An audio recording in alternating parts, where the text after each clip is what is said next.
Deixa eu ler na tela, porque vamos falar aqui sobre a direita, né, a consolidação da direita em todo o país, né, Alê? Porque os Uhum. candidatos, né, de partidos de direita, eles dominaram boa parte das câmaras legislativas, né? Foi divulgado um estudo que, inclusive, você publicou. Matheus, coloca na tela o post do Alexandre, por gentileza. Tá aí, direita avança e domina câmaras municipais e prefeituras.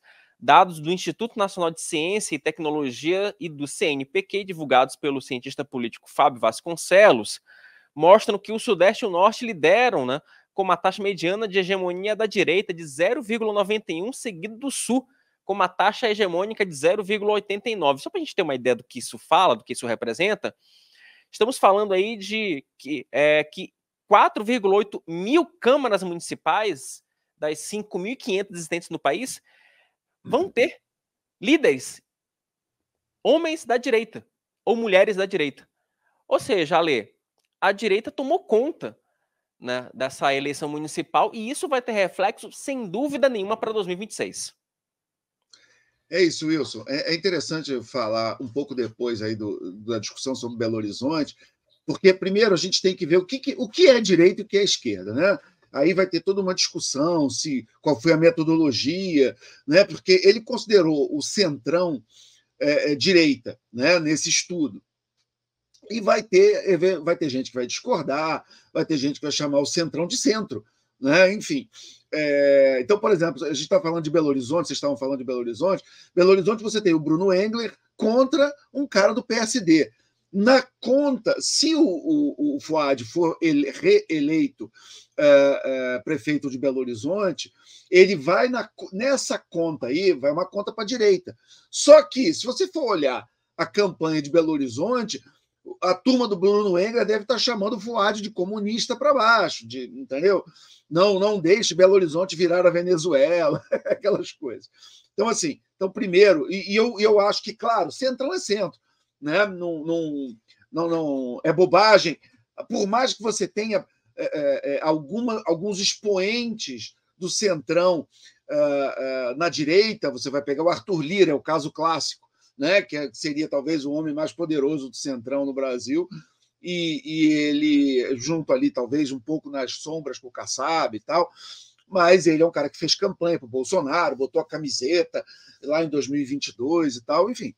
Mas é uma metodologia que, como qualquer coisa que envolva essas definições de esquerda e direita, vai ter debate, vai ter gente que vai achar uma coisa, que vai achar outra, enfim. Mas é indiscutível que no Brasil a gente tem aí um crescimento muito grande da direita de uns anos para cá.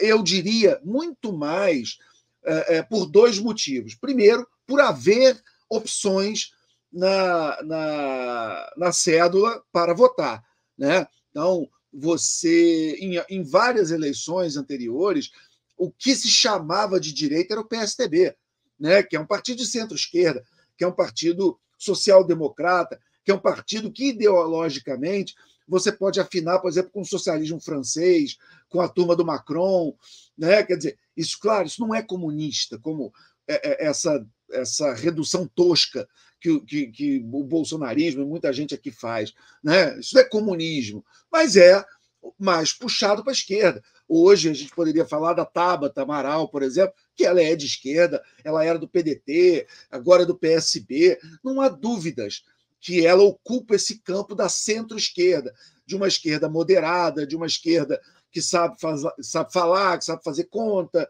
que tem responsabilidade fiscal, que votou na reforma da Previdência, enfim. Então, não é o campo, qualquer um da direita, claro, sabe das diferenças, né? Mas se a gente voltar no tempo 10, 20 anos, era gente como hoje ocupa esse espaço da Tabata, que era chamado de direita naquela época. Então, em primeiro lugar, a gente teve uma correção de rumo onde o Brasil passou a ter efetivamente, de verdade, opções de direita. Ou, pelo menos, no que eu chamaria mais genericamente de anti-esquerda, antipetista, anticomunista. E aí, nesse campo, você teria uma direita, uma centro-direita, uma direita mais liberal, uma direita mais constitucional, e você tem até um extremo populista, essa turma mais golpista até, essa turma terraplanista, antivacina, enfim. Mas esse campo, que é um campo muito amplo, ele não era representado, agora ele é. Então, esse é o primeiro ponto. E um outro ponto também é o fenômeno das redes sociais. Por quê? Porque, da mesma maneira que a social-democracia ocupava esse campo, na imprensa, quando você tinha 2 ou 3 ou 4 só vozes falando, e você tinha esse campo hegemônico social-democrata, a chamada terceira via, que a gente viu ali nos anos 90, só para dar esse contexto histórico para quem está acompanhando a gente. Né? Quando acaba a Guerra Fria, ali cai o Muro de Berlim, ao final dos anos 90, acaba a União Soviética em 91, e efetivamente acaba a Guerra Fria, acaba aquela polarização que vinha desde a Segunda Guerra Mundial entre o capitalismo americano e o comunismo soviético.